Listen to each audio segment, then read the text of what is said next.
जय ओम Vishnupad Paramhans परिव्राजकाचार्य अष्टोत्तर शतहिस् divine grace अभय चरणारविंद भक्ति वेदांत स्वामी श्रील प्रभुपाद की जय। अनंत कोटि वैष्णव वृंद की जय। श्री श्री राधा गोकुलानंद की जय। श्री श्री गौर निताय की जय। श्री श्री जगन्नाथ बलदेव सुभद्रा मई की जय।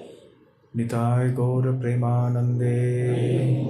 समवेत भक्त वृंद की जय। समवेत भक्त वृंद की जय। समवेत भक्त वृंद की जय। श्री श्री गुरु गौरांग की जय।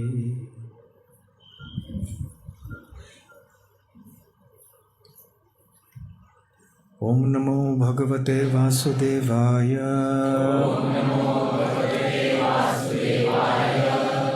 ओम नमो भगवते वासुदेवाय। ओम नमो भगवते वासुदेवाय।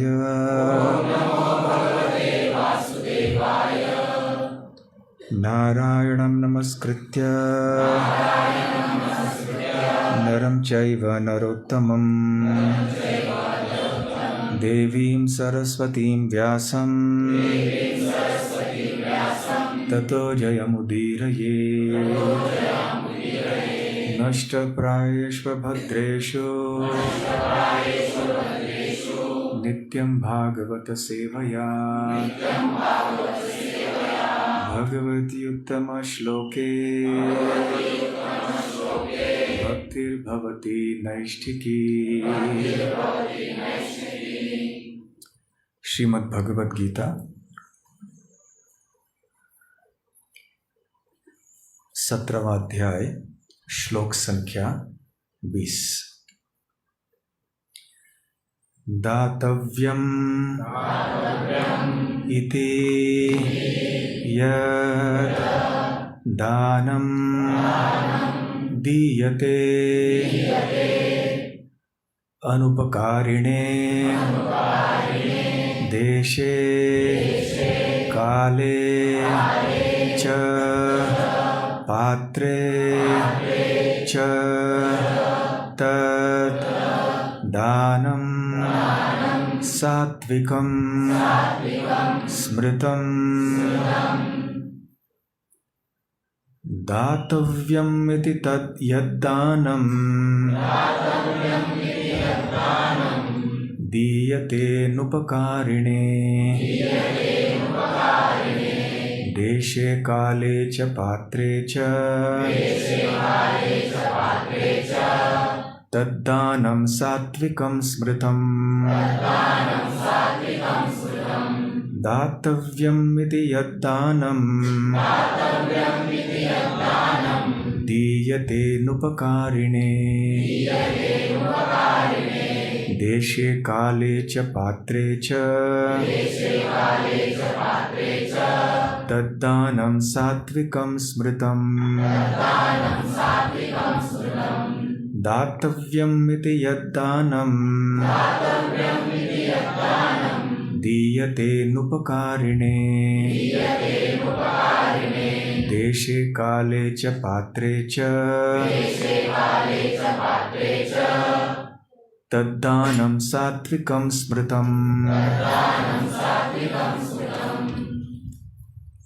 दातव्यम देने योग्य इति इस प्रकार यत् जो दानम दान दीयते दिया जाता है अनुपकारिणे प्रत्युपकारक की भावना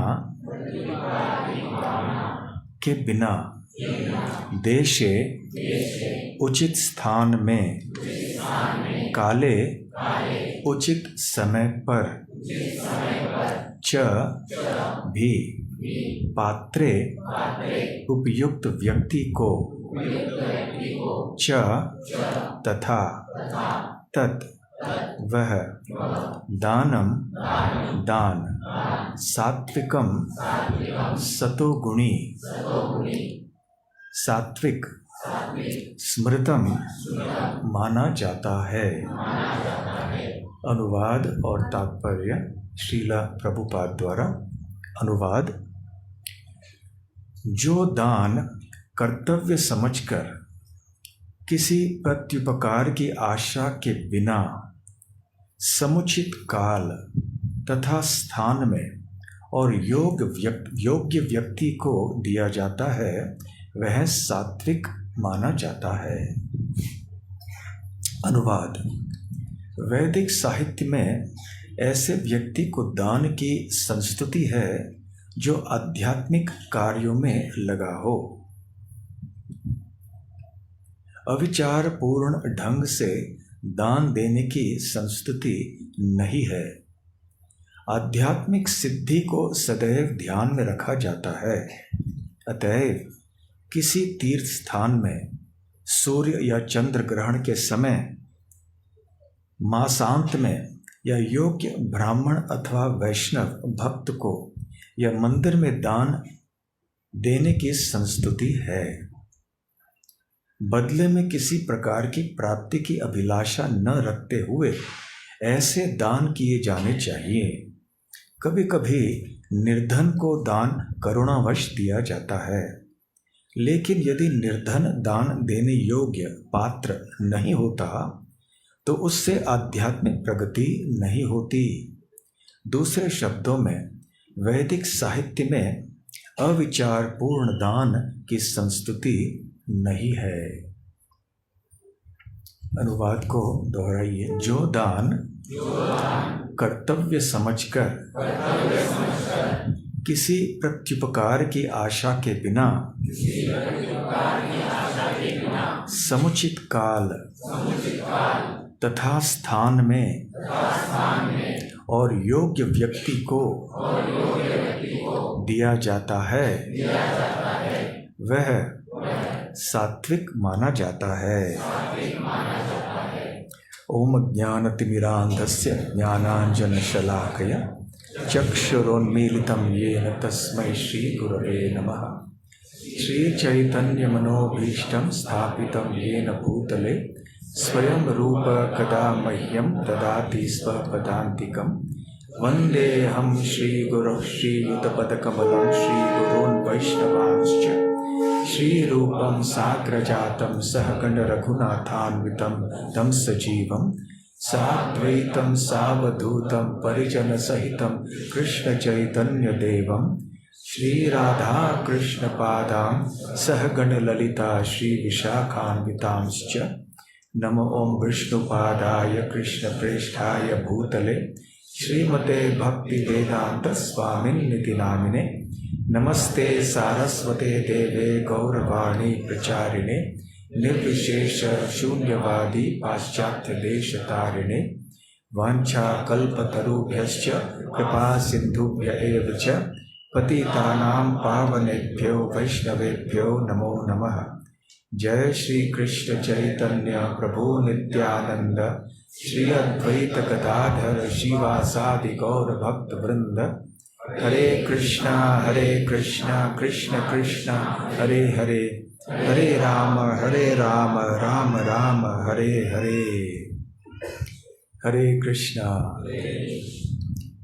पिछले कई रविवारों से भौतिक प्रकृति के 3 गुणों की चर्चा हो रही है। सत्वगुण, रजगुण और तमोगुण के लक्षणों के बारे में हम सुन चुके हैं और अनेक दृष्टिकोणों से इस विषय का विश्लेषण भी हो चुका है। ये बहुत महत्वपूर्ण विषय है और भगवद गीता में प्राय प्रत्येक अध्याय में 3 गुणों की चर्चा कहीं न कहीं कम या अधिक मात्रा में अवश्य पाई जाती है। तो आज से ऐसे कहें हम कि हम दान के विषय में चर्चा करेंगे, क्योंकि यहाँ पर भगवान कृष्ण ने दान का भी विभाजन किया है 3 गुणों के अनुसार। और अब जिस श्लोक का पठन हमने किया वो है, उसमें भगवान कृष्ण सात्विक दान का वर्णन करते हैं। और आगे चल के हम पढ़ने वाले हैं कि राजसिक दान क्या है, तामसिक दान क्या है। तो ये दान बहुत महत्वपूर्ण विषय है। यदि कोई सोचे कि मैं दान क्यों देना चाहिए, कई लोग ये भी सोचते हैं कि हमें सेवा क्यों करनी चाहिए, भगवान की भक्ति क्यों करनी चाहिए। तो ये सब महत्वपूर्ण प्रश्न हैं। तो भगवत गीता के 18वें अध्याय में भगवान श्री कृष्ण कहते हैं कि यदि कोई व्यक्ति आध्यात्मिक जीवन में बहुत नौसुखिया हो, बहुत प्रारंभिक अवस्था में हो, उसे अधिक ज्ञान न भी हो, या तो फिर कोई आध्यात्मिक जीवन में बहुत आगे बढ़ चुका हो, हर प्रकार के व्यक्ति को 3 प्रकार के कार्य निश्चित रूप से करने चाहिए और उनको त्यागना नहीं चाहिए। तो भगवत गीता के 18वें अध्याय के 5वें श्लोक में भगवान श्री कृष्ण कहते हैं, यज्ञ दान तपः कर्म न त्याज्यम कार्यम एव तत् यज्ञो दानम तपश्चैव पावनानि मनीषिणाम। यज्ञ दान तपः कर्म न त्याज्यम कार्यम एव तत्। न त्याज्यम, कभी त्यागने नहीं चाहिए। क्या नहीं त्यागनी चाहिए? कर्म। किस प्रकार के कर्म? यज्ञ, दान और तपस्या। ये 3 प्रकार के कार्य सभी को करने चाहिए। क्यों करने चाहिए? पावनानि मनीषिणाम। मनीषिणाम अर्थात जो मनीष है, जिन्होंने अपने मन को वश में कर लिया है, या जिन्होंने बहुत ही आध्यात्मिक जीवन में अच्छे विचार मन में रखे हुए हैं, जो बहुत महान व्यक्ति हैं। पुल्लिंग में मनीष है या स्त्रीलिंग में मनीषा, तो ऐसे मनीषिणाम बहुवचन है। तो पावनानि मतलब शुद्ध करते हैं। ऐसे आध्यात्मिक जीवन में पहुंचे हुए व्यक्तियों को भी ये 3 प्रकार के कार्य पवित्र करते हैं। तो शुद्धिकरण, आंतरिक शुद्धिकरण, ये बहुत आवश्यक होता है। शुद्धिकरण केवल बाह्य नहीं होता है, यद्यपि आजकल बाह्य शुद्धिकरण भी नहीं रहता है, तो वो तो है ही बहुत आवश्यक। साथ साथ में आंतरिक शुद्धिकरण भी बहुत आवश्यक है, क्योंकि हमारे जीवन का उद्देश्य है आध्यात्मिक सफलता प्राप्त करना। आध्यात्मिक सफलता के लिए हृदय के शुद्धिकरण की आवश्यकता है। तो हृदय के शुद्धिकरण को प्राप्त करने के लिए इन 3 कार्यों का उल्लेख किया गया है। तो कौन से हैं ये 3 कार्य? यज्ञ, दान और तप। अब अपने आप में ये तीनों ही विषय हैं महत्वपूर्ण। इनके बारे में अलग अलग चर्चा की जा सकती है। जब यज्ञ शब्द कहते हैं तो लोगों को केवल लगता है कि हम किसी अग्नि के सामने बैठे अग्निहोत्र कर रहे हैं। ठीक है, वो भी एक प्रकार का यज्ञ है, परंतु यज्ञ अपने आप में बड़ा विषय है।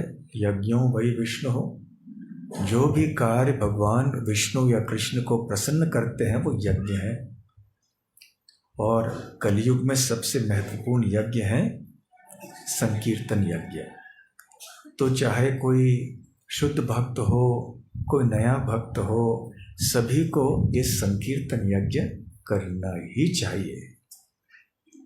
उसी तरह से तपस्या, चाहे कोई बहुत आगे बढ़े हुए भक्त हो या कोई बहुत नए भक्त हो या भक्त न भी हो, परंतु वैदिक सभ्यता को मानते हो, उनके जीवन में भी थोड़ी बहुत तपस्या करनी चाहिए। तपस्याहीन जीवन मनुष्य जीवन नहीं होता है। तो जब हम भक्ति मार्ग में हैं, यज्ञ तो हम हरि नाम संकीर्तन यज्ञ करते हैं, परंतु तपस्या हमारी क्या है कि हम एकादशी के दिन थोड़ी चीज़ें नहीं खाते हैं, सुबह को जल्दी उठते हैं, थोड़े कार्यों को नहीं करते हैं जो कि वर्जित कार्य है। तो इस तरह की तपस्या होती है। रविवार के समय भी जब बहुत गर्मी होती है, दोपहर में घर में पंखे के नीचे आराम से बैठने के बजाय टीवी के सामने हम राधा गोकुलानंद मंदिर में आते हैं। ये भी एक तप है, तपस्या है। कहीं कहाँ से आना पड़ता है, कोई पैदल आते हैं, कोई बस में आते हैं, कोई स्कूटर में आते हैं। और दान, तो दान भी बताया गया है। कोई यदि सोचे कि अरे मैं तो धनी व्यक्ति नहीं हूँ, मैं कैसे दान करूँ, ठीक है मैं यज्ञ कर लूँगा और तपस्या कर लूँगा, लेकिन दान मैं नहीं करूँगा। नहीं, ऐसा नहीं है।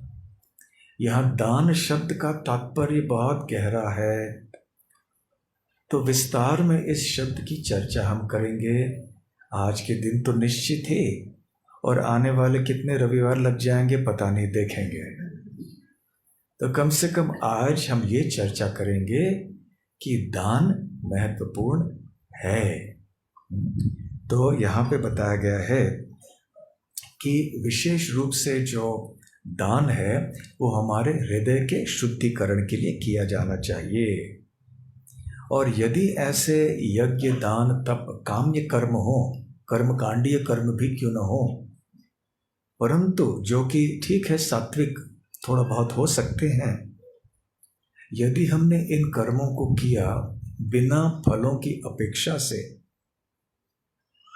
वो इसलिए आवश्यक हैं कि वो हमारे चित्त या हमारे हृदय के शुद्धिकरण के कारण बन जाएंगे। तो भगवान कृष्ण आगे चल के कहते हैं कि ये सबको करने चाहिए। श्रील रामानुजाचार्य कहते हैं कि ऐसा नहीं कि कभी हमने किया, हफ्ते में एक बार कर लिया, फिर 2 महीने भूल गए।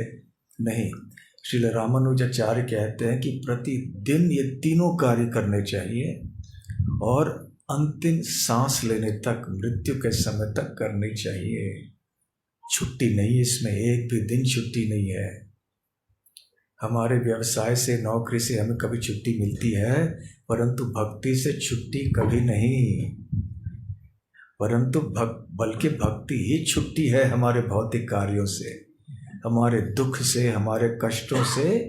ये एक छुट्टी है। तो आगे भी भगवान श्री कृष्ण कहते हैं इसके बाद वाले श्लोक में ही, एतान्यपि तु कर्माणि संगम त्यक्त्वा फलानि च कर्तव्यानीति में पार्थ निश्चितम मतमुत्तमम।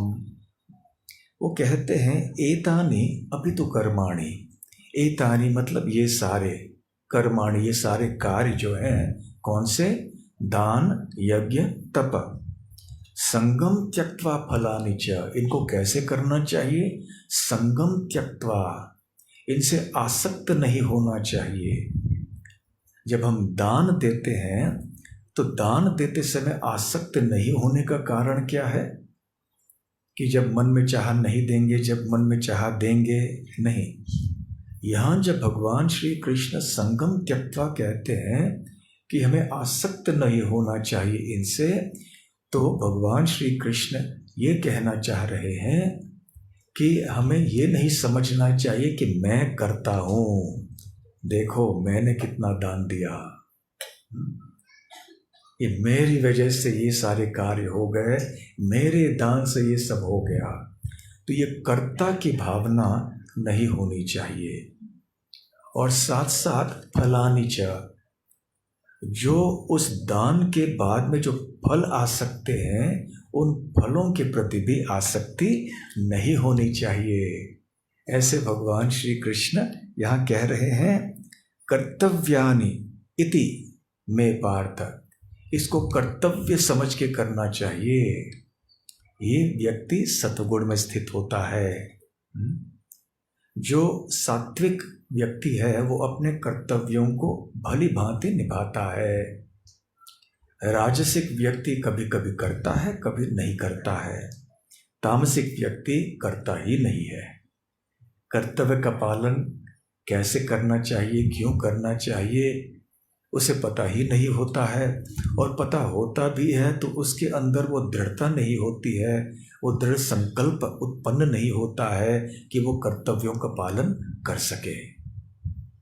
जैसे किसी व्यक्ति का कर्तव्य होता है अपने परिवार का भरण पोषण करना। अब समझ लीजिए कि कोई व्यक्ति दुर्भाग्यवश शराबी बन गया, तो शराब के प्रभाव में आके तमोगुण के अधीन होकर अब वो अपने कर्तव्यों का पालन करने के लिए असमर्थ हो जाता है। उसको पता है कि मुझे मेरे परिवार का भरण पोषण करना चाहिए, परंतु इतना तामसिक प्रभाव उसके ऊपर हो चुका है शराब के द्वारा, अब वो सोच ही नहीं सकता है, और वो संकल्प, वो दृढ़ता उसके मन में आ ही नहीं सकती है। इसलिए भगवान श्री कृष्ण कहते हैं ये मेरा अंतिम मत है, इससे ऊपर और मत नहीं है मेरा।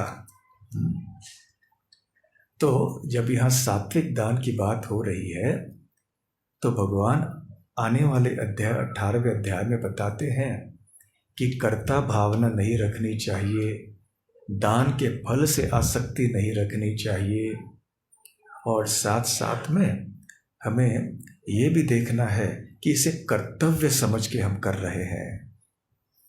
कर्तव्यप्रद कार्य जो होते हैं वो सात्विक होते हैं, और कर्तव्य का पालन जब करते हैं तो बहुत संकोच करके नहीं करना चाहिए। अरे कहाँ फंस गए, अब कैसे ये कर्तव्य करना है। छात्र का कर्तव्य है पढ़ाई करना। छात्र सोचे अरे पढ़ाई क्या है, नहीं करना है। गृहिणी सोचे अरे इतनी गर्मी है, रसोई घर में अग्नि के सामने कैसे रसोई करें। या व्यक्ति सोचे कि अभी घर के लिए कमाना है, कैसे धूप में जाएंगे, अभी नौकरी करेंगे। तो कर्तव्य का पालन करते भी एक सकारात्मक भाव होना चाहिए, हृदय में थोड़ा प्रेम होना चाहिए। यदि नकारात्मक भाव हो तो फिर वो सात्विक कैसे हो सकता है। तो आइए आज के इस श्लोक का थोड़ा विश्लेषण करते हैं। तो भगवान श्री कृष्ण क्या कहते हैं, दातव्यम इति यद्दानम दीयते नुपकारिणे देशे काले च पात्रे च तद्दानम सात्विकम स्मृतम। वो दान सात्विक कहा जाता है जिसमें ये 5 प्रकार के लक्षण होने चाहिए, जिनका उल्लेख यहाँ पर हुआ है। तो कौन से हैं वो 5 लक्षण।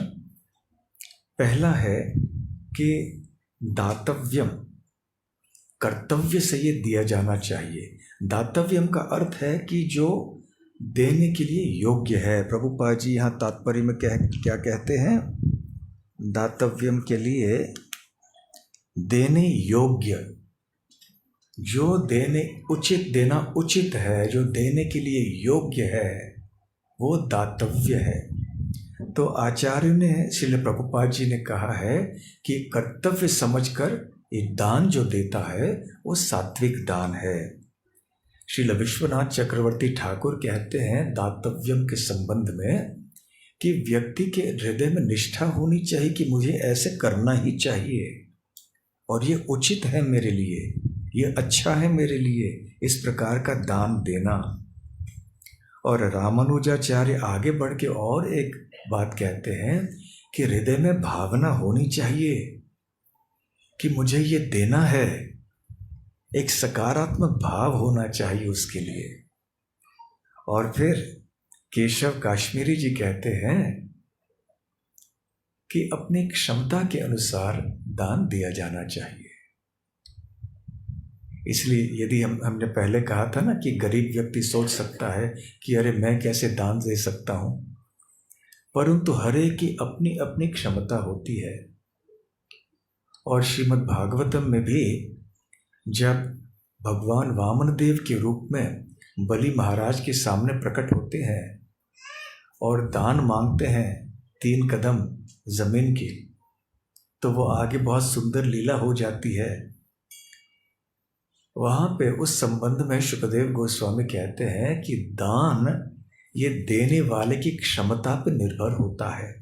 यदि कोई निर्भर नहीं है तो भले वो कोई पैसे का दान, आर्थिक दान न भी दे, परंतु यदि किसी व्यक्ति की पात्रता हो, उसकी क्षमता हो, थोड़ा बहुत भी क्यों ना हो, उसे देना चाहिए। चैतन्य चरितामृत में, चैतन्य भागवत में सुंदर लीला है एक भगवान के भक्त की, जिनका नाम था श्रीधर खोलावेचा। ये बहुत गरीब थे। गरीब किस दृष्टि से? भौतिक दृष्टि से। आध्यात्मिक दृष्टि से तो बहुत धनी थे। क्यों? क्योंकि उनके हृदय में भगवान कृष्ण के प्रति शुद्ध प्रेम था। तो उनका व्यवसाय क्या था? वो केले का व्यवसाय करते थे। केले का फल बेचते थे, केले के वृक्ष जो हैं उसके पत्ते बेचते थे, कभी कभी केले के फूल बेचते थे। इस तरह से केले के पेड़ से जो भी कुछ मिलता था उसको बेचकर वो अपनी जीविका संभाल लेते थे।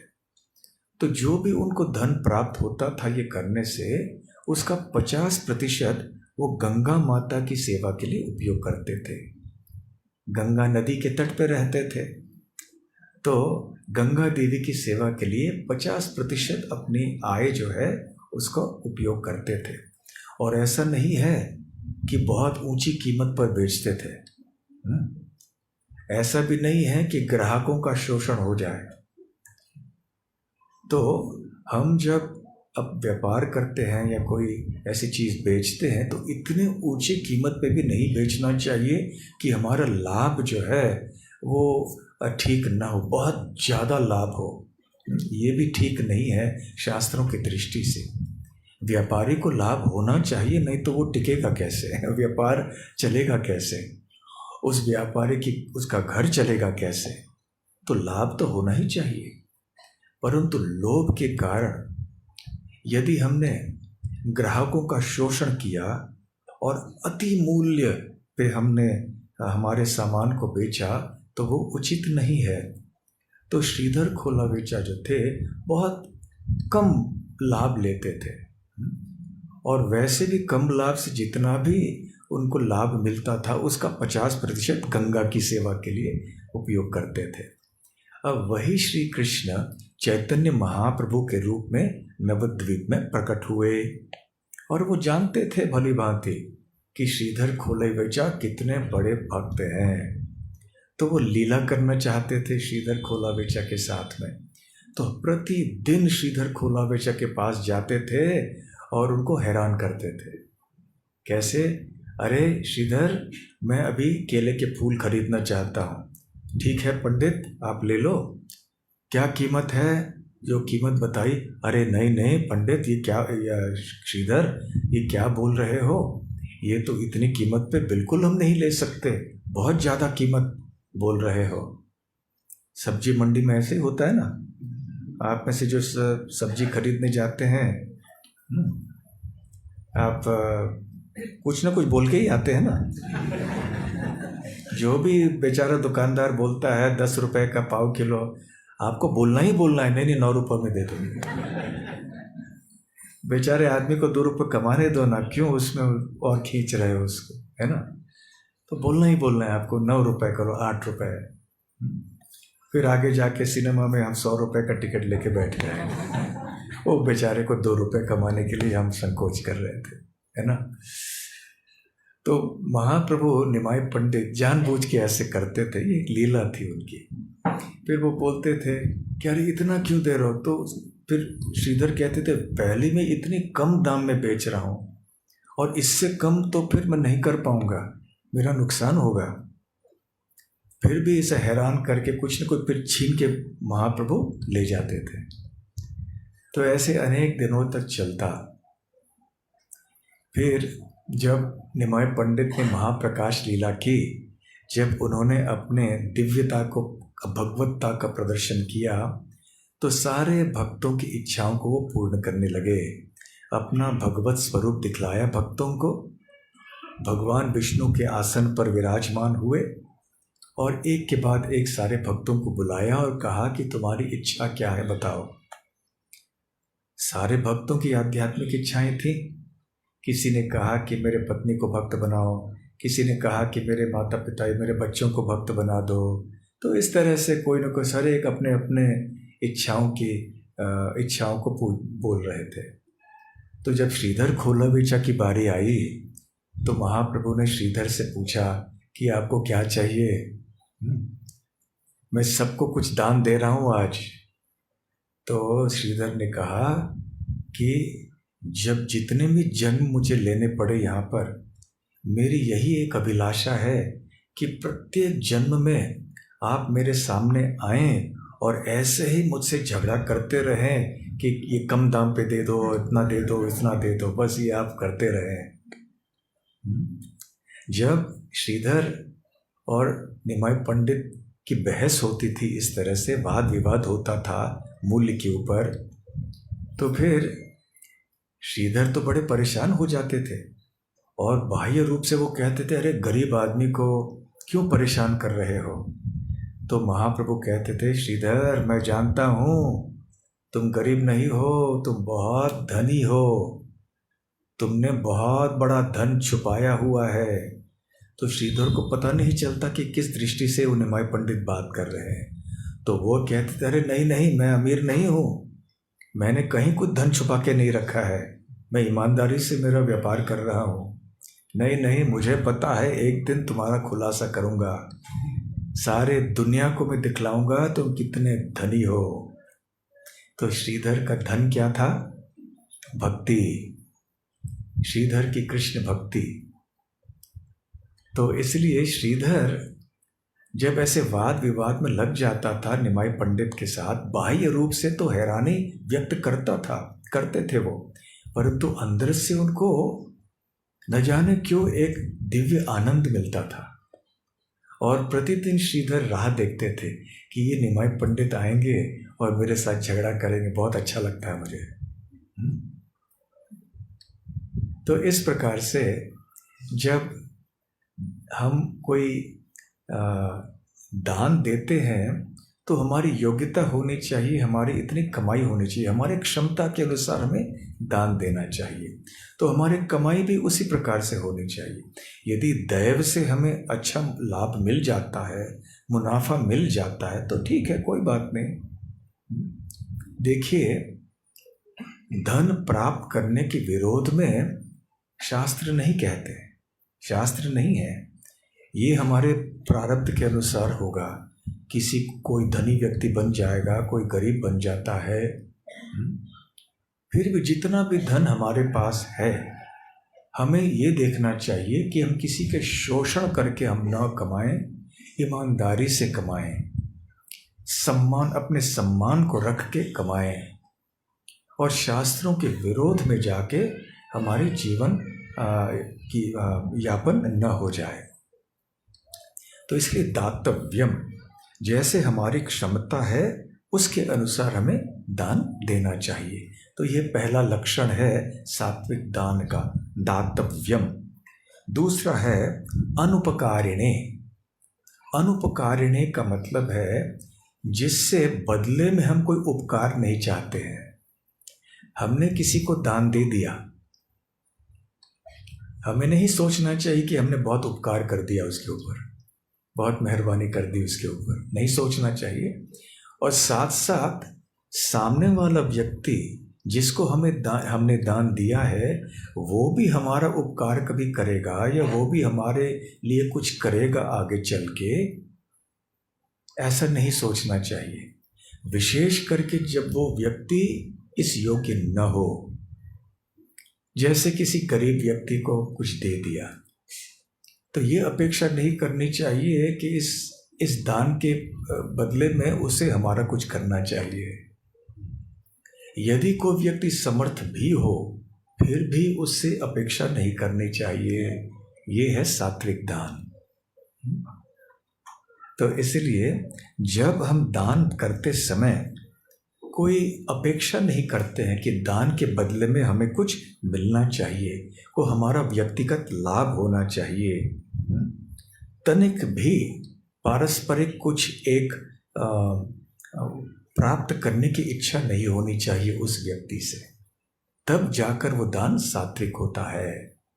अगर तनिक भी हमारे मन में इच्छा रही कि मैं ये दान दे रहा हूं, इसके बदले में मुझे ये चाहिए, कुछ भौतिक चीज चाहिए, तो वो सात्विक नहीं रहता। फिर तीसरी बात, तीसरा लक्षण क्या है? देशे काले च पात्रे च। देश अर्थात सही स्थान में दान दिया जाना चाहिए। तो सही स्थान कौन सा है? साधारण धर्म की बात जब हम करते हैं तो देश काल पात्र का विचार बहुत महत्वपूर्ण होता है। तो साधारणतः शास्त्रों के अनुसार दान किसी पावन स्थानों में, पवित्र स्थानों में किए जाते हैं, तीर्थ स्थानों में, जैसे कुरुक्षेत्र हो, जहाँ भगवान श्री कृष्ण ने अर्जुन को भगवद गीता का उपदेश सुनाया था, या तो ऐसे कोई धाम हो जैसे नवद्वीप धाम या जगन्नाथपुरी इत्यादि, या तो फिर गंगा के तट पे, गंगा 2000 किलोमीटर लंबी है, शायद मील याद नहीं कितना है, तो गंगा के तट पे कहीं भी आपने कर लिया, या किसी पवित्र नदी के तट पे कर लिया, किसी तीर्थ स्थान में कर लिया, तो ऐसे स्थान में जब दान दिया जाता है उसे भी सात्विक दान कहते हैं। परंतु स्थान सही हो, अन्य लक्षण पूर्ण न होते हो, तो वो सात्विक नहीं कहलाएगा। फिर काले, काल, न केवल सही स्थान पे दान देना चाहिए, सही समय पे दान भी देना चाहिए। तो श्रील प्रभुपाद जी उदाहरण देते हैं कि उपयुक्त काल कौन से होते हैं दान देने के लिए।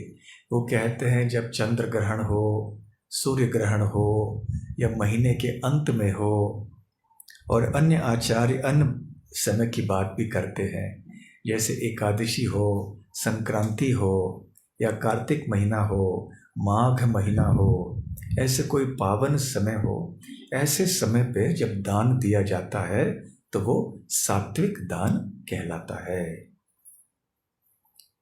इतना ही नहीं, पात्रे, जो व्यक्ति है जिसको हम दे रहे हैं वो सही व्यक्ति होना चाहिए, योग्य व्यक्ति होना चाहिए हमारे दान को स्वीकार करने के लिए। जैसे कि प्रभुपाद जी तात्पर्य में कहते हैं, अविचार पूर्वक दान नहीं करना चाहिए, विवेक करना चाहिए कि कौन योग्य व्यक्ति है, कौन योग्य व्यक्ति नहीं है। क्यों? क्योंकि योग्य व्यक्ति को देने से लाभ सही मिलेगा, अयोग्य व्यक्ति को देने से लाभ नहीं मिलेगा, और वास्तव में वो बहुत ज़्यादा अयोग्य हो तो बल्कि हमें नुकसान होगा। हमें तो नुकसान होगा ही, और उस व्यक्ति को भी नुकसान होगा। और जब हम राजसिक और तामसिक दान की चर्चा करेंगे तो इसके बारे में और 2 शब्द और कहेंगे। तो सबसे योग्य व्यक्ति कौन है? जो वैष्णव हैं, जो भक्त हैं, जो ब्राह्मण हैं, जो भगवान के मंदिर हैं, ये पात्र हैं व्यक्ति या जिनको हमें दान देना चाहिए। तो ये सात्विक दान के कौन से 5 लक्षण हैं? दातव्यम अर्थात देने के लिए योग्य, हमारे अंदर इच्छा होनी चाहिए, सकारात्मक इच्छा होनी चाहिए देने के लिए अपनी पात्रता के अनुसार। दूसरी बात क्या है? अनुपकारिणे, हमें बदले में कुछ अपेक्षा नहीं रखनी चाहिए। तीसरी बात, देश, सही स्थान पे दान देना चाहिए। चौथा, काल, सही समय पे देना चाहिए। पांचवा, सही व्यक्ति को देना चाहिए, खास करके भगवान श्री कृष्ण के भक्त हों उनको देना चाहिए। तो यह है सात्विक दान। तो आगे चल के पढ़ते हैं राजसिक दान क्या है। यही नीचे श्लोक है।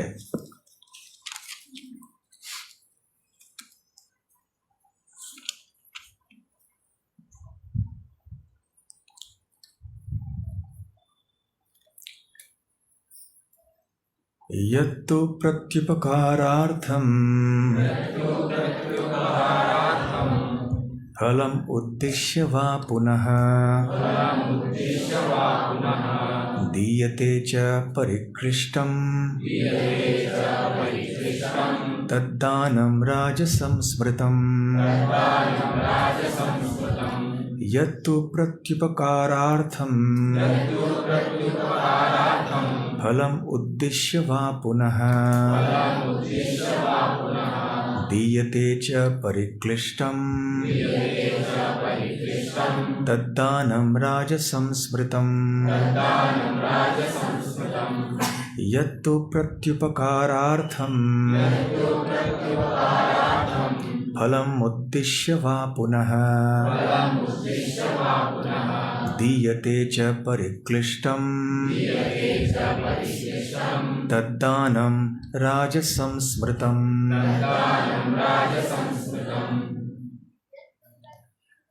अनुवाद और तात्पर्य श्रील प्रभुपाद द्वारा।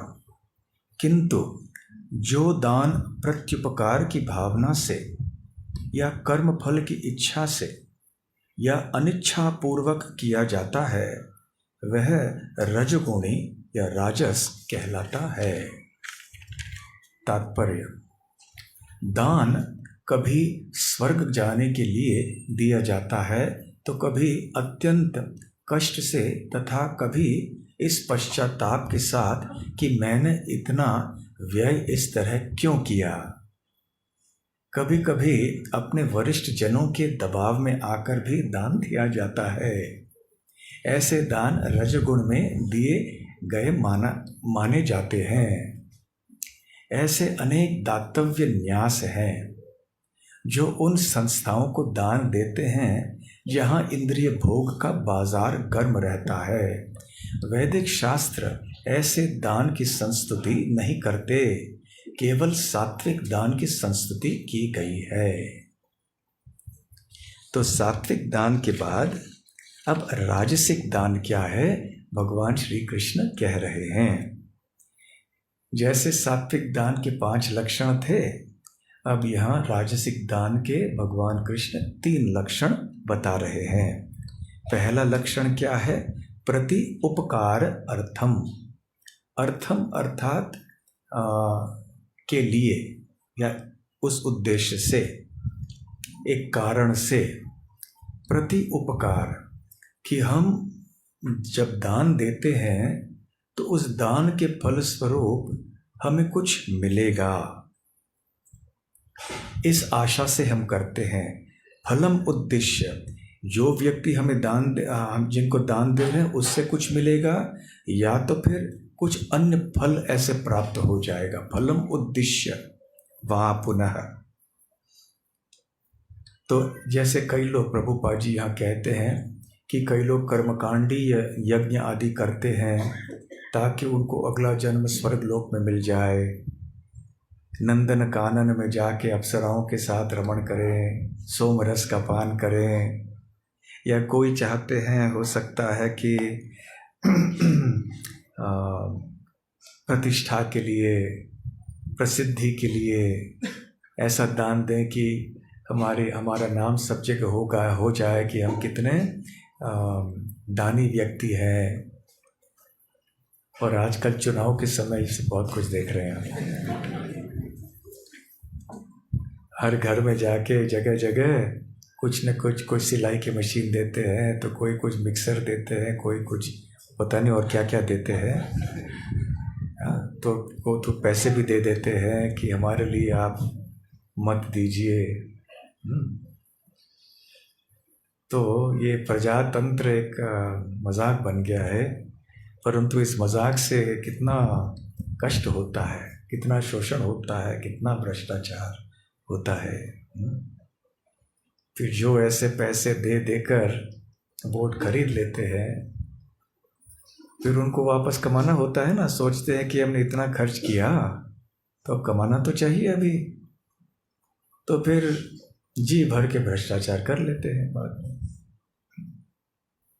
कोई वर्ग, कोई दल इससे मुक्त नहीं रहा। सभी लोग देते समय तो हंसमुख चेहरे से जाके मतदानों के पास दान देने लगते हैं, ये कि आपके लिए हम ये दान दे रहे हैं, ये लीजिए, आप दान दीजिए। परंतु प्रति उपकार अर्थम फलम उद्देश्य, हम चाहते हैं कि ये मतदान दे, मेरे लिए दे। ये सब राजसिक है। और कभी कभी आजकल कर्नाटक में भी, अन्य भागों में भी हम देखते हैं, भारत में ये केवल कोई 2,000 रुपया देना, 5,000 रुपया देना, या कुछ सिलाई का कुछ कपड़ा देना, कुछ देना, ये तो एक बात रही। शराब के बोतल भी दे देते हैं, देते हैं कि नहीं? सब जगह ये चल रहा है ना। कितनी शर्म की बात है, कितने दुर्भाग्य की बात है। दोनों ही निर्लज्ज, देने वाला तो बहुत ज्यादा निर्लज्ज, लेने वाला भी निर्लज्ज। सारे समाज को अपने मत के लिए, अपने पद के लिए, सबको शराब की आदत में डालना, समाज का पतन करवाना, ताकि मैं इस पद में बैठ जाऊं, मैं मंत्री बन जाऊं, जो भी बनना है उनको। ये सारी चीजें बहुत अति राजसिक हैं। और एक बात जो श्री कृष्ण यहाँ कहते हैं, तीसरा लक्षण परिक्लिष्टम। परिक्लिष्टम अर्थात जो बड़े कष्ट से दिया जाता है, बड़े संकोच से दिया जाता है, जिसमें पछतावा होता है। कभी कभी पछतावा देने के पहले होता है, देते समय भी होता है, और देने के बाद भी होता है। देने के पहले और देते समय क्या पछतावा होता है, क्या संकोच होता है। कोई वरिष्ठ हैं, हमारे गुरु हैं, या कोई वरिष्ठ हैं जो बोल रहे हैं भाई दे दो ना, दे दो, और ना नहीं बोल सकते उनको, तो दे देते हैं। तो बड़े संकोच से, अरे नहीं देना चाहते लेकिन क्या करें, देना पड़ रहा है, उन्होंने कह दिया ना तो देना पड़ रहा है। तो ये राजसिक दान हो जाता है। कभी कभी भक्त लोग पहुंच जाते हैं दान लेने के लिए जगह जगह, जन्माष्टमी है, रथ यात्रा है ना, अलग अलग कार्यों से। तो कभी कभी बहुत सारे लोग हृदय से दान देते हैं, बहुत उत्साह से, बहुत प्रेम से, बहुत भक्ति भाव से देते हैं। अधिकांश लोग ऐसे ही करते हैं। विरला एक तो कोई मिल जाते होंगे जो कि संकोच से देते होंगे। अब पहचान ऐसी है, ना नहीं बोल सकते। अभी क्या करें, समाज में है ऐसे, या रिश्तेदार हैं, या फिर जब हमारी आवश्यकता होगी हम उनके पास भी जाएंगे लेने के लिए। तो ऐसे सब चीज़ें होती हैं। तो देने के पहले और देते समय ये संकोच करना, ये राजसिक दान है। और कभी कभी क्या होता है, देने के बाद, कभी कभी देते हुए जोश में दे देते हैं, बाद में अरे मैंने क्या किया, क्यों ऐसे दान दे दिया मैंने, अरे नहीं देना चाहिए था, इसमें 4 सिनेमा दे सकता था, मैं देख सकता था, या और कुछ ऐसे कार्य कर सकता था, अरे रे रे नहीं, अगली बार ऐसे नहीं करूँगा। तो इस तरह का पछतावा करना, चाहे आगे देने से पहले, देते समय, या देने के बाद में। परिक्लिष्टम तद्दानम राजसम स्मृतम। तो ऐसा जो दान है ये राजसिक दान कहलाता है। अब हम आगे तामसिक दान के बारे में सुनते हैं। श्लोक है,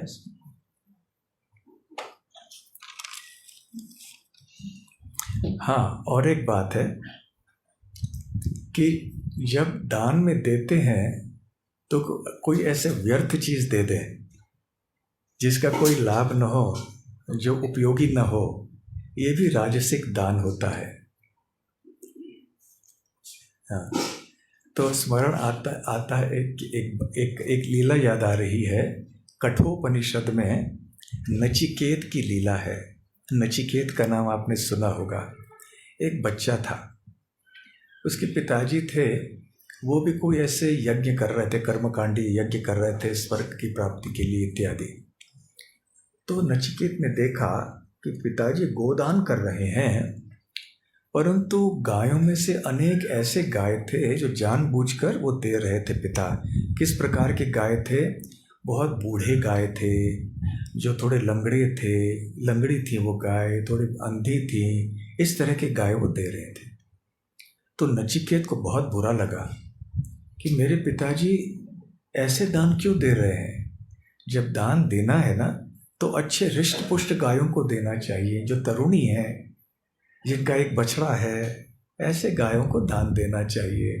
ऐसा नहीं कि जो मृत्यु के द्वार पे खड़े हैं ऐसे गायों को हम दान दे दें। ऐसे गायों की रक्षा करनी चाहिए, बड़े प्रेम से उनका देखभाल करना चाहिए, परंतु ऐसे गायों को दान में नहीं देना चाहिए। तो जब नचिकेत ने देखा कि इस प्रकार से दान कर रहे हैं तो उनको बड़ा बुरा लगा, और फिर वो सीधे अपने पिताजी के सामने गए और उनको बोलना चाह रहे थे कि आप किस किस को दे रहे हैं दान में, जो देने के लिए योग्य नहीं है, ऐसे गायों को भी आप देना चाह रहे हैं क्या दान में। तो ये बोलना चाह रहे थे नचिकेत। तो नचिकेत ने जाके बोला अपने पिता से कि मुझे आप दान में दोगे ना, किन को दोगे, जब इन सबको भी दे रहे हो ना तो मुझे भी देना चाहते हो, ऐसे अभिप्राय था। तो पिताजी को गुस्सा आया। तो पिताजी ने उत्तर दिया, मैं तुम्हें यमराज को दान दे दूंगा। यमराज को दान देना अर्थात मृत्यु को प्राप्त होना। क्रोध में क्या होता है ना, आदमी को पता नहीं चलता कि वो क्या बोल रहा है, बाद में जाके उसको पता चलता, अरे मैंने क्या बोल दिया, फिर पछताना पड़ता है। तो बेचारा नचिकेत जो है वो बहुत ही शुद्ध और सीधे स्वभाव के थे, मासूम थे। उन्होंने सोचा नहीं नहीं, पिताजी के वचनों को मैं सिद्ध कर दूंगा। तो वो चले गए यमराज के दरबार में, यमलोक चले गए वो। उस समय ये सब संभव था। यमराज उस समय कहीं बाहर गए थे, 3 दिन के बाद लौटे। तो 3 दिन नचिकेत ने ना कुछ खाया ना पिया, राह देखते रह गए।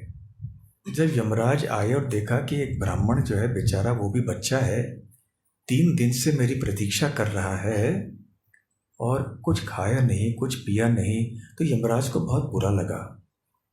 तो यमराज ने कहा, अरे हे ब्राह्मण, तुम यहाँ पे 3 दिन से रुके हो भूखे प्यासे, तो मैं बहुत खेद है मेरे लिए इस बात के लिए। तो ये बताओ कि मैं क्या वरदान दे सकता हूँ। मैं 3 वरदान दूंगा आपको, 3 वरदान मांग लो। तो नचिकेत ने फिर ऐसे 3 वरदान मांग लिए। पहला वरदान मांग लिया कि मेरे और मेरे पिताजी के बीच में कोई वैर ना हो, मेरे पिताजी के हृदय में मेरे प्रति जो क्रोध है वो शांत हो जाए। दूसरी बात, तरह तरह के यज्ञ आदि हैं वो सब कैसे किया जाए मुझे सिखलाएं। और तीसरी बात है, मृत्यु के ऊपर विजय कैसे प्राप्त किया जाए आप मुझे बताएं। पहली 2 चीज़ें तो यमराज ने कह दिया तथास्तु। तीसरे के बारे में यमराज ने कहा ये बहुत कठिन विषय है। फिर भी नचिकेत ने बारंबार आग्रह करने पर फिर यमराज ने वो भी ज्ञान दे दिया। तो कहने का तात्पर्य इस संबंध में ये है कि अयोग्य दान नहीं देना चाहिए। मतलब जिन वस्तुओं को, जिस प्रकार के धन को हम दान दे रहे हैं वो सही होना चाहिए। तो ये भी राजसिक दान का उदाहरण है। अब आइए देखते हैं 22वें श्लोक में कि तामसिक दान क्या होता है।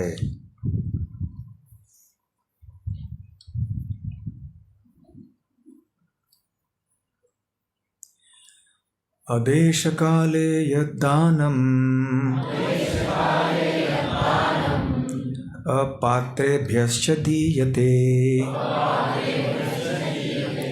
असत्कृतम् अवज्ञातम्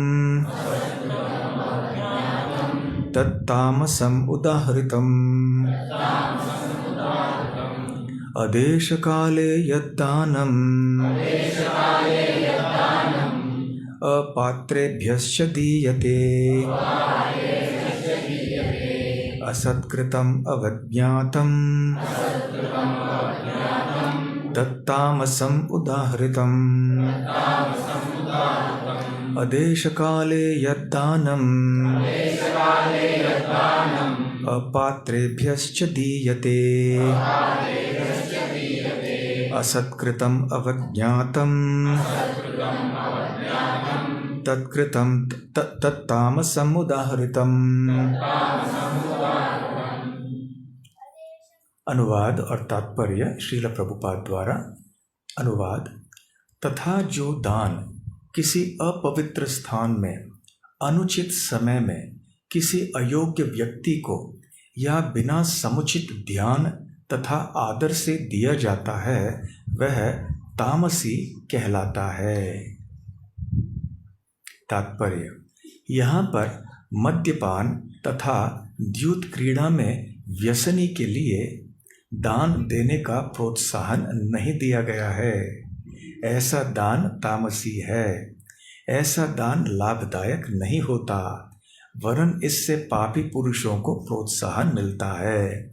इसी प्रकार यदि बिना सम्मान तथा ध्यान दिए किसी उपयुक्त व्यक्ति को दान दिया जाए तो वह भी तामसी है।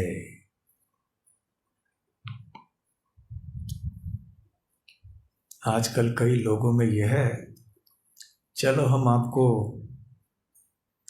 बार में ले चलते हैं, हमारे ऊपर है, हम दे देंगे पैसा। शराब पिलाने के लिए वो पार्टी दे रहे हैं, सोच रही है अच्छा दान दे रहा हूं। खर्च तो कर लिया उस व्यक्ति ने पैसे, परंतु ये तामसिक है।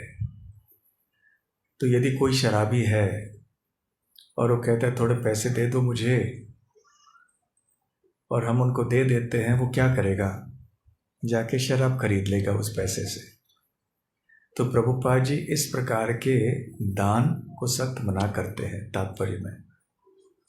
या कोई जुआ खेलने के आदी है और हमें पता है कि उस व्यक्ति को हम दान देंगे तो वो जुआ खेलेगा, तो ऐसे व्यक्ति को दान देना ये अयोग्य है, तामसिक दान है। तो यहाँ पर भी तामसिक दान के लिए 5 लक्षण बताए गए हैं। पहला है आदेश। आदेश मतलब अर्थात जो गलत स्थान पे दान देना। सात्विक दान कैसा था? सही स्थान पे दान देना, जैसे कोई तीर्थ स्थान हो, धाम हो, गंगा के तट पे हो इत्यादि। और अदेश मतलब जो गलत स्थान है, जैसे कि जो शास्त्रों में योग्य स्थान कह के वर्णित नहीं है, ऐसे स्थान में दान नहीं देना चाहिए। विशेष रूप से आचार्यों ने कहा है, जैसे बड़े बड़े शहर हैं जहाँ पे लोग मांसाहार करते हैं, द्यूत क्रीड़ा करते हैं, शराब पीते हैं, ऐसे स्थानों में जाके दान देना ये अशुभ हो जाता है। तो ये आदेश है।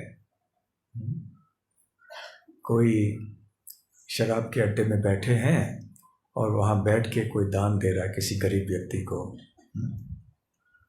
ये तामसिक दान हो जाता है। आदेश, जहाँ पापी लोग निवास करते हैं ना, उस स्थान में दान देना ये भी आदेश हो जाता है। फिर अकाल। अकाल मतलब गलत समय पर दान देना।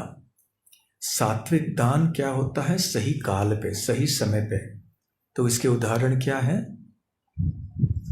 सही स्थान के, सही काल के, एकादशी, कोई उत्सव हो, संक्रांति हो, कार्तिक महीना हो, ऐसे।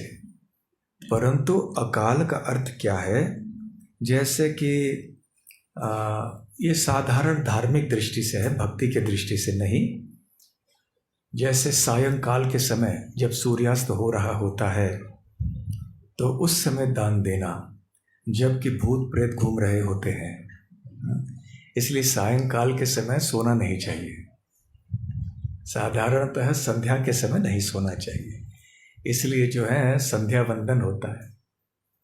संध्या वंदन 3 बार किया जाता है, सूर्योदय के समय, दोपहर के समय और शाम के समय। तो खास करके जब सूर्यास्त का समय होता है सोना नहीं चाहिए, यदि कोई बीमार है तो उसे उठा के बैठाना चाहिए सूर्यास्त के समय, ताकि वो सोए नहीं। और कोई शुभ वहाँ पे ऐसे दान वगैरह सब नहीं करना चाहिए। तो क्या करना चाहिए? हरि नाम लेना चाहिए। भगवान का नाम किसी भी समय लिया जा सकता है। या तो फिर ज्योतिष की दृष्टि से जो अयोग्य समय माने जाते हैं दान के लिए, ऐसे समय में नहीं देना चाहिए। कई बार क्या होता है, कई दिन बहुत शुभ माने जाते हैं, जैसे अक्षय तृतीया में बहुत सारे लोग आके दान देते हैं, है ना, क्योंकि वो दान फिर अक्षय माना जाता है, उसका फल अक्षय होता है। तो खैर, अकाले ऐसे गलत काल पे नहीं करना चाहिए दान। फिर अपात्रेभ्य, जो गलत व्यक्ति को दान देना, जैसे कोई शराबी है, जुआ खेलने वाला व्यक्ति है, बहुत पापी व्यक्ति है, क्योंकि ऐसे इस प्रकार के दान से उन पापी लोगों को पाप करने में प्रोत्साहन मिल जाएगा। साथ साथ में ऐसे लोगों को भी दान नहीं देना चाहिए जो कि केवल अपने आप को आध्यात्मिक व्यक्ति दिखलाते हैं, परंतु मांस भी खाते हैं, उनको बिल्कुल आध्यात्मिक ज्ञान नहीं है, न आत्मा के बारे में ज्ञान है, न भगवान के बारे में है, न उनके हृदय में कोई भक्ति की भावना है। तो ऐसे लोगों को भी हमें दान नहीं देना चाहिए। ऐसे दान देने से ये तामसिक दान कहलाता है और हमें उसका दुष्परिणाम मिलेगा। उस व्यक्ति को तो मिलेगा ही, साथ क्योंकि हम दान दे रहे हैं, हमें भी इसका गलत परिणाम मिल जाएगा। फिर चौथी और पांचवी बात, असत्कृतम। असत्कृतम अर्थात वो दान जो कि सम्मान के बिना दिया जाता है। जिनको हम दान देते हैं तो सम्मान पूर्वक दान देना चाहिए। यदि दान देते समय हम सामने वाले व्यक्ति का सम्मान नहीं करते हैं, या तो फिर अवज्ञातम, बिना ध्यान दिए हुए हम दान देते हैं, तो इन दोनों कारणों से वो दान तामसिक हो जाता है। जैसे समझ लीजिए, कोई व्यक्ति बहुत अहंकार से किसी व्यक्ति को दान देता है और ये समझ में आता है कि कितना घमंड इसके अंदर है, और ऐसे वो पैसे फेंक देता, ले लो। या उसके हाव भाव से उसकी पता चलता है कि इसके हृदय में कितना घमंड है कि मैं दान दे रहा हूँ, और अपमानित करता है उस व्यक्ति को जिसको वो दान दे रहा है। तो सामने वाले को अपमानित करके, उसको सम्मान न देकर, बड़े घमंड से जब दान दिया जाता है, बिना कोई मर्यादा का पालन किए हुए, बिना कोई सदाचार का पालन किए हुए, तो ये भी तामसिक दान कहलाता है। और ऐसा भी देखा जाता है कि कभी कभी जिस व्यक्ति को वो दान दे रहे हैं उसको अपमानित करके दान देते हैं। ऐसे नहीं करना चाहिए। ये कभी भाव दान देने वालों को नहीं होना चाहिए कि मैं इस व्यक्ति के ऊपर मेहरबानी कर रहा हूँ। तो ऐसा यदि भाव हो दान देने वाले व्यक्ति का, तो फिर वो तामसिक दान कहलाता है। कई बार मैं अपना निजी एक अनुभव बताता हूँ, पहले भी शायद बता चुका हूँगा, कि जब मैं भी नया ब्रह्मचारी बना था बम्बई में, तो हम लोग भी जन्माष्टमी के लिए इधर उधर हम जगह जगह जाते थे दुकानों में दान देने के लिए, और हम रसीद की किताब जो है साथ में लेकर जाते थे। तो जैसे आप सब भी, आप में से कई भक्त जाते हैं अनेक वर्षों से रथ यात्रा के लिए, जन्माष्टमी के लिए। खास करके हमारे माता जी लोग अनेक हैं जो हर घर में जाते हैं, दुकानों में जाते हैं। कई बार लोग बड़े श्रद्धा से देते हैं, कई बार भगा देते हैं। तो एक दुकान में जब मैं गया तो दुकानदार समझ गया कि मैं कोई दान के लिए आ रहा हूँ, तो दूर से ही बड़े कटु वचन में कह दिया। मैं पूरी तरह से नकल नहीं कर पाऊँगा व्यासासन का सम्मान करने के लिए, परंतु उसने कहा, मैं बहुत सभ्य शब्दों में कह रहा हूँ। उसने कहा चले जाओ। और फिर एक चवन्नी 25 पैसे चवन्नी ऐसे फेंक दी सड़क के ऊपर। उस समय हमारी आयु भी बहुत कम थी, गुस्सा तो आ गया बहुत। और लेकिन फिर किसी न किसी तरह से बहुत कठिनाई से अपने आप को संभाल लिया। तो कुछ कहा नहीं, बल्कि ऊपर वो चवन्नी उठा ली। अंदर से तो आग बबूले हो रहे थे, परंतु बाहर से अपने आप को थोड़ा वश में कर लिया। और फिर उनको कहा धन्यवाद, हरे कृष्ण बोल के चले गए वहाँ से। तो उसको एक मौका मिला था भगवान कृष्ण के लिए कुछ दान देने के लिए। जब देना था तो चवन्नी भी थी, वो चवन्नी भी बहुत भारी पड़ सकती थी उसके लिए, अच्छी दृष्टि से भारी पड़ सकती थी। यदि भक्ति भाव से दिया होता तो उसकी भक्ति की शुरुआत हो सकती थी। यदि भक्ति भाव से 25 पैसे भी क्यों न दिए होंगे उन्हें, परंतु दिया नहीं दिया वो अच्छा होता। परंतु जब दिया इस प्रकार से अपमानित करके दिया, तो ये है तामसिक दान। तामसिक दान से देने वाले को बहुत नुकसान होता है, कभी कभी लेने वाले को भी नुकसान होता है, परंतु निश्चित रूप से देने वाले को तो बहुत नुकसान होता है। तो आज संक्षेप में हमने ये चर्चा की कि 3 प्रकार के गुणों के अनुसार दान कौन से हैं: सात्विक दान, राजसिक दान और तामसिक दान। और आने वाले रविवार को भी हम इस दान के विषय को आगे बढ़ाएंगे। तो आपके कोई प्रश्न है तो आप पूछ सकते हैं।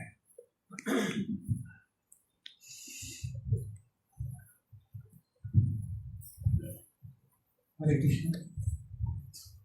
महाराज जी, जैसे कभी भगवान के दर्शन के लिए या अभिषेक के लिए या यज्ञ के लिए कुछ शुल्क देते हैं, टिकट खरीदते हैं, तो ये क्या दान माना जाता है? और अगर ये दान माना जाता है तो ये किस प्रकार भगवान के दर्शन के लिए, दर्शन के लिए प्रति में टिकट खरीदते हैं या फिर अभिषेक के लिए कुछ लक्ष्मी देते हैं और इस तरह से यज्ञ के लिए कुछ शुल्क देते हैं, तो क्या ये दान माना जाता है?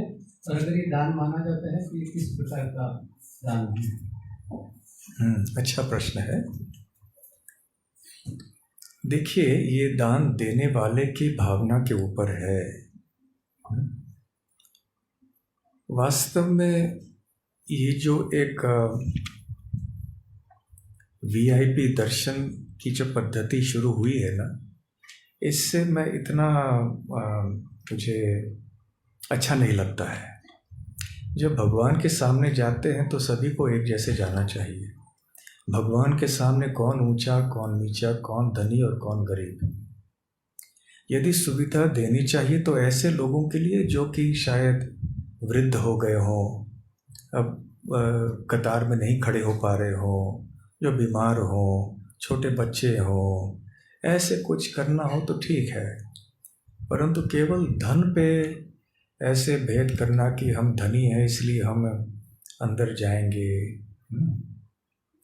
एक बार इससे एक भाव अच्छा नहीं लग होता है। एक बार हम बहुत प्रसिद्ध मंदिर में गए थे, मैं नाम नहीं बताऊंगा, और भक्तों ने हमें भी वीआईपी दर्शन में ले गए ज़बरदस्ती। मैं भी था ठीक है, अभी ले जा रहे, इनका दिन दुकान, ले गए, हम चले गए। हम भी खड़े थे भगवान के सामने, तो वहाँ पे एक सज्जन खड़े थे, वो बड़े ध्यान से देख रहे थे, भगवान का दर्शन कर रहे थे, लेकिन हाथ में गट्टा था नोटों का।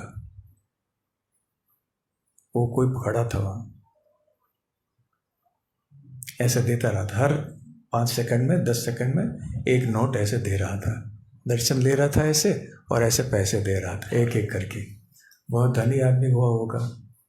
तो हमें बहुत बुरा लगा कि भाई भगवान के सामने इस तरह से करना कैसे उपयुक्त है, नहीं है, उचित नहीं है ऐसे करना। भले उसके मन में जो भी भावना हुई होगी कि मुझे दर्शन करना है भगवान के लिए, लेकिन इससे अच्छा एक उदाहरण नहीं समाज के सामने होता है। इसलिए ठीक है, भी कभी कभी ऐसे करते हैं दर्शन के लिए, एक व्यवस्था करनी पड़ती है और तो ठीक है, लेकिन हो सके तो हम सब साथ में जाएं तो कितना अच्छा रहेगा। अभी जहाँ मंदिर की ओर से हो, कोई बहुत ऊंचे भक्त आ गए तो उनका सम्मान करने के लिए भले हम उनको सामने से ले आए, आध्यात्मिक योग्यता ये भी कारण है, परंतु वो जो मंदिर के अधिकारी व्यक्तियों की ओर से होना चाहिए। किसी भक्त को आगे आके सामने से ये नहीं बोलना चाहिए मैं वरिष्ठ भक्त हूँ, मुझे दर्शन पहले मिलना चाहिए, ये भावना ठीक नहीं है। तो अभी इस तरह का दान देना, टिकट कर वगैरह खरीदना, अभी ये प्रथा सब हो गई है। तो क्योंकि आजकल सभी लोग, सबके पास समय नहीं होता है। पहले के समय में क्या होता था, सभी लोग जाते थे, समय पर खड़े रहते थे कतार में, इतनी भीड़ भी शायद नहीं होती थी। आजकल इतनी भीड़ होती है, कभी कभी एक दिन रुक के रहना पड़ता है, तो कई लोगों के पास इतना समय नहीं होता है, तो कभी कभी ये सुविधा ऐसे कर देते हैं। तो ठीक है, मैं इतना भी विरोध में नहीं हूँ, परंतु ठीक है, यदि मंदिर को थोड़ा कुछ मिल जाए जिससे कि मंदिर की सेवा हो जाए, है ना, मंदिर भी चलाने के लिए खर्च होते हैं ना, तो ठीक है, थोड़ा बहुत आ जाए तो ठीक है। परंतु भक्तों को चाहिए कि हम ज़्यादा से ज़्यादा अब सब लोग साथ में मिलकर जाएं, करें, ये भाव होना चाहिए। ठीक है। दान देना केवल चाहते हैं, उसके प्रति फल की अपेक्षा नहीं रखनी चाहिए। तो शास्त्रों में लालच क्यों दिया जाता है कि आप ऐसा करेंगे तो आपको पैसा मिलेगा, ऐसा करेंगे तो ये मिलेगा? वहाँ पर कहीं ना कहीं वो हमको उत्साहित कर रहे हैं कि आप ऐसा कीजिए और आपको फल मिलेगा, तो फिर फल की अपेक्षा तो आई जाएगी। ऐसे जो सुविधा दी जाती है, या ऐसे जो व्यवस्था, या ऐसे जो सुविधा ही कहें उसको, दुविधा कहें, इसलिए नहीं दी जाती कि हम उन कार्यों में भगवान या शास्त्र उनको प्रोत्साहित करना चाहते हैं, परंतु ये सारे आदेश जो हैं, ये व्यवस्था उन लोगों के लिए है जो इसके बिना रह नहीं सकते। अब यदि हमने उनको ऐसी व्यवस्था नहीं दी तो वैसे भी वो करने वाले हैं, तो भले अवैध ढंग से करने के बजाय उनके लिए कोई व्यवस्था बना दे।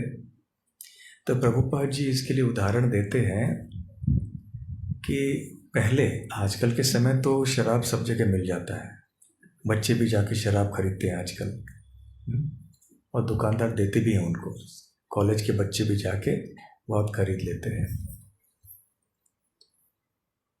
तो प्रभुपाद जी बताया करते थे उनके समय और पहले जो भी बेचने के लिए तो अनुमति सरकार की चाहिए ही चाहिए, आज भी चाहिए, परंतु उस समय खरीदने के लिए अनुमति चाहिए होती थी, उसको परमिट कहते थे। तो परमिट दिखाने के बाद ही कोई व्यक्ति शराब खरीद सकता था। तो प्रभुपाद जी कहते हैं कि क्योंकि सरकार ऐसे परमिट जो है, ऐसे अनुमति दे रही है, टिकट दे रही है, इसका अर्थ ये नहीं है कि सरकार चाहते है कि सब लोग शराब पिएं। ऐसी व्यवस्था उन लोगों के लिए की गई है जो वैसे भी शराब पीने वाले हैं। इससे बजाय कि वो कहीं अवैध ढंग से कुछ यहाँ वहाँ छुपा छुपी कुछ कर लें, फिर मर जाएं, कुछ बीमार हो जाएं, कुछ हो जाए, इसके से अधिकृत रूप से वो जाके ले लें। तो इसलिए भगवान ये जानते हैं कि सभी लोग ऐसे शुद्ध जीवन एकदम से नहीं बिता पाएंगे तुरंत, क्रमशः शनै शनि प्रगति करेंगे वो। तो धीरे धीरे से उनको कैसे इस रास्ते में लाना, अप्रत्यक्ष रूप से।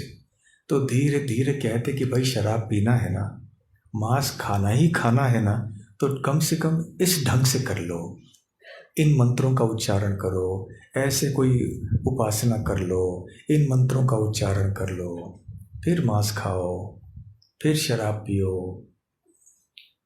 ये सारे जो आदेश हैं इस भाव से किए गए हैं, परंतु वो चाहते कि जैसे जैसे वो अनेक जन्मों से वो व्यक्ति करता रहेगा, एक न एक दिन वो पूछेगा कि अरे मैं क्या कर रहा हूँ। जैसे हम हिंदी में या मराठी में, कन्नड़ में, संस्कृत में मांस बोलते हैं ना, मांस, तो मांसाहारी, तो ये मांसह है। ये मांस कहाँ से आता है? ये शब्द मांसह।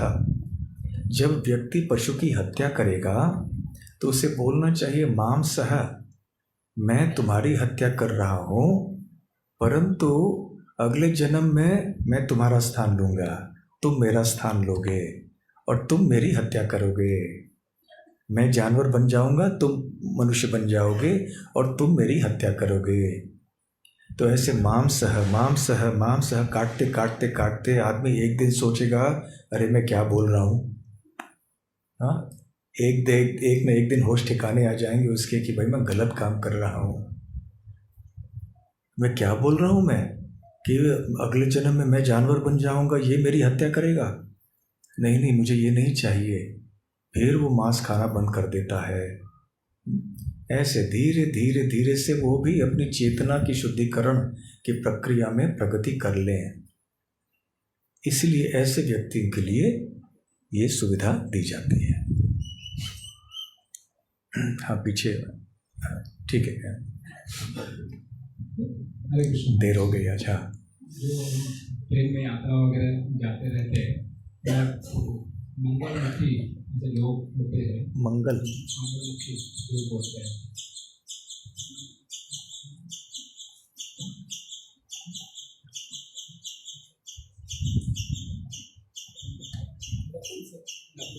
हाँ हाँ हाँ, वो लोग आके जबरदस्ती करते कि दान देने के लिए। ऐसे माना जाता है कि उनको दान देने के बाद वो जिनका देते हैं वो मंगल हो जाता है। ऐसे लोग सोचते हैं, उनको देना है कि नहीं? जो नपुंसक होते हैं। देखिए, प्रभुपाद जी क्या कहते थे कि हमेशा प्रसाद साथ में रखो। यहाँ पे तो इतना नहीं होता है, बड़े शहरों में, बम्बई में वगैरह, जहाँ भी आप लाल बत्ती पे रुकोगे तो वहाँ ये आते हैं दान के लिए। तो हमारे साथ में कुछ तो रखना चाहिए और तिलक भी रहना चाहिए। तिलक देख के फिर वो थोड़े शांत हो जाते हैं। फिर थोड़ा उनको प्रसाद दे दो, भले अच्छी तरह से पेट भरने के लिए प्रसाद दे दो। कृष्ण प्रसाद होगा तो दान भी हो गया, समुचित दान हो जाता है, सर्वश्रेष्ठ दान हो गया। और उनको अच्छी तरह से बात कर लो, उनके साथ प्रेम से बात करो, उनको धिक्कारो नहीं, वो भी इंसान है, वो भी अपने पुराने कर्मों के कारण ऐसा शरीर उन्होंने प्राप्त किया है। हाँ, तो उनसे भी प्रेम से बात करना चाहिए और प्रेम से उनको प्रसाद देके भेज देना चाहिए, वो भी संतुष्ट होकर चले जाएंगे। ठीक है? हाँ, माइक पीछे दे दो।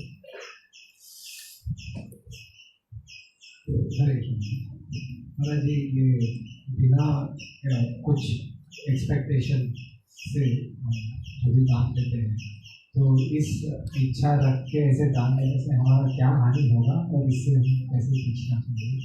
कुछ तो इच्छा रहता है, कुछ भी हम करते हैं, किसी दूसरे को दिखाया भी रहता है। तो प्रश्न ये है कि हमने यदि राजसिक दान दिया कि हमारे मन में कोई इच्छा है, स्वार्थ है कोई, है ना, तो यदि हमारा दान भगवान कृष्ण के संबंध में है, अन्य चीज़ें सब ठीक है, हम भगवान कृष्ण के मंदिर में आके दान दे रहे हैं, सही व्यक्तियों को दे रहे हैं, सही कारण के लिए दे रहे हैं, परंतु इतना ही है कि कुछ हम सम्मान चाहते हैं, तो ठीक है, उस हद तक थोड़ा लाभ कम हो जाएगा हमें। परंतु क्योंकि हम कृष्ण के लिए कर रहे हैं तो ठीक है, लाभ तो थोड़ा बहुत मिल जाता है। तो ऐसे करके धीरे धीरे व्यक्ति इस अवस्था में पहुंचेगा, भक्ति में प्रगति करेगा व्यक्ति। भक्ति में प्रगति करने के बाद फिर वो सोचेगा कि मुझे ये प्रतिष्ठा भी नहीं चाहिए, उसके परे आ जाएगा। धीरे धीरे धीरे से भगवान और भगवान के भक्तों के संपर्क में बार बार आने से फिर ये इसकी इच्छा भी चली जाएगी। ठीक है, बहुत बहुत धन्यवाद। क्षमा कीजिए, यार थोड़ी देर हो गई। हरे कृष्णा। श्रील प्रभुपाद की जय। हरे कृष्णा।